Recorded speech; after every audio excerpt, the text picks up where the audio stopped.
too old for TikTok, too young for income security. And so we've talked a lot about how social media has changed from when we were kids till now, as well as a lot about what's happening to millennials now with with back-to-back recessions over the last 2 decades, right? And so the Yeah, podcast has let's get into that. I mean, that's why, one of the many reasons I wanted to have you on and talk yeah. to Ankur was because, I want to have that perspective of, what's happening with millennials, Gen Z. And like you said, I mean, you guys are getting hit with like the second big recession. I mean, during the financial collapse, 2008, 2009, millennials were 20 to 30% unemployed, depending where they lived. That's a huge loss of income that you may never recover from in terms of your prime working years, or at that time most of you might have just graduated and were just trying to hit your stride. What are the long-term effects now of like what could actually be the equivalent of the Great Depression that we're going through now with this pandemic? What do you think are some of the long-term effects, or even just the immediate effects? Right. I think it's interesting. I think we have to take a look at this in a couple ways.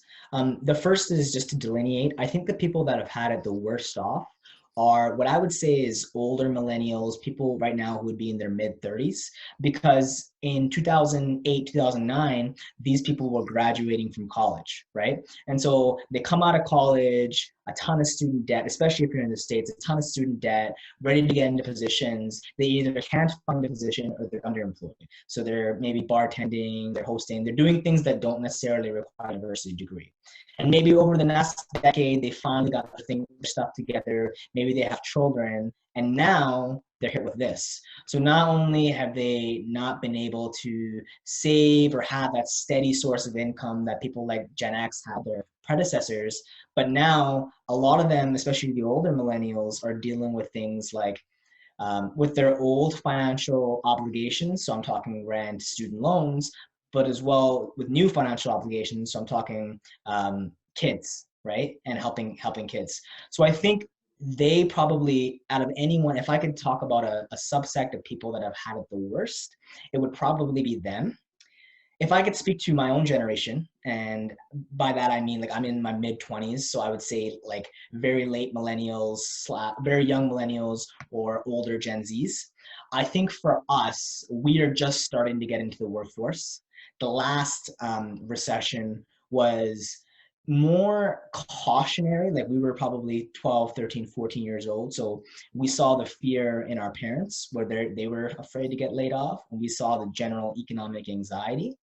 And with this pandemic as well, I think what it's going to mean is we're going to be a more, my prediction is we're going to be a little bit more of a cautious generation. We're going to try to save more in our coffers, because we've seen this happen not once, but twice. And we've seen what it's done to our older brothers and sisters and our parents in 2009. And now we're living it firsthand. We're new grads or we're right about to graduate, and there's so much uncertainty, right? So I think it's going to cause us to be a little bit more cautious than prior. Well, what do you guys, given that, and I mean, you're right. I mean, you are a young millennial and a Zoomer, as they call them. Yeah. So, and you're absolutely right.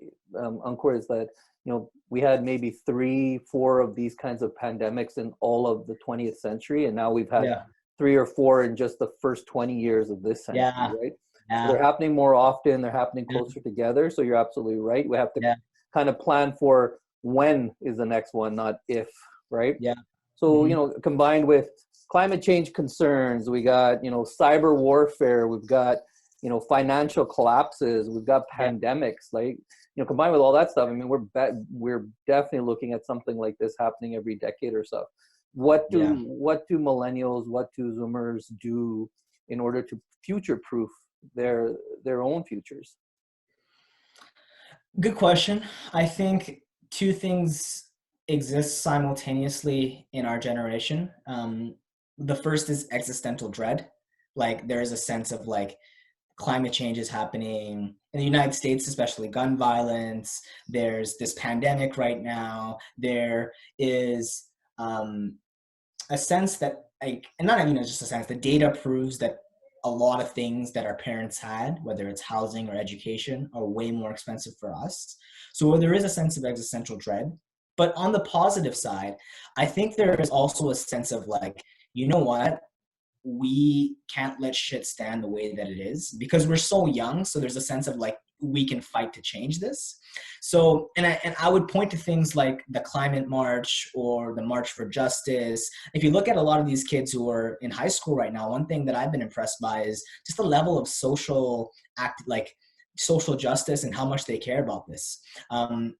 In a conversation with two of my friends earlier, they were talking about how they talk to teachers these days. And they were like, teachers, what is something new that you notice in this up and coming generation? So these are people a little bit younger than me, but still, I guess I can speak to that.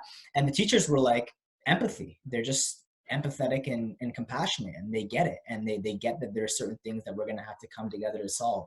So I think that's what I would say, like a sense of collective dread and anxiety, yes, but also a sense of like solidarity, saying like we can solve these things together. And I would point to people like Greta Thunberg and other youth activists as proof of that. Yeah, you know, and I think that's great. And I think you guys have great examples of people leading the charge. You know, but let's dip into reality a bit, right? Like, you know, the fact of the matter is you are the first generation to have a less of a chance of being more financially successful than the generation before. You actually also have lower health indicators and life expectancy as well, right? Those are all factors of the things that we've talked about, including the anxiety, the depression, the mental illness. That has already come, you know, from, like you said, watching your parents go through the financial collapse and now yourself going through a pandemic. Like those things are only going to multiply and exponentially, you know, be of concern for your generation. And, you know, even like, you know, and you didn't talk about this, is assets, right? You know, you guys, you're having a very difficult time accumulating assets. And let's face it, rent is just a transfer of wealth, my friend, right? Yeah, true. The transfer of wealth from the have-nots to the haves, right? And the boomers and my generation X, have accumulated all the assets, including properties and land. You know, and you guys are paying our mortgages or paying for our lifestyles if we have property that's already paid off.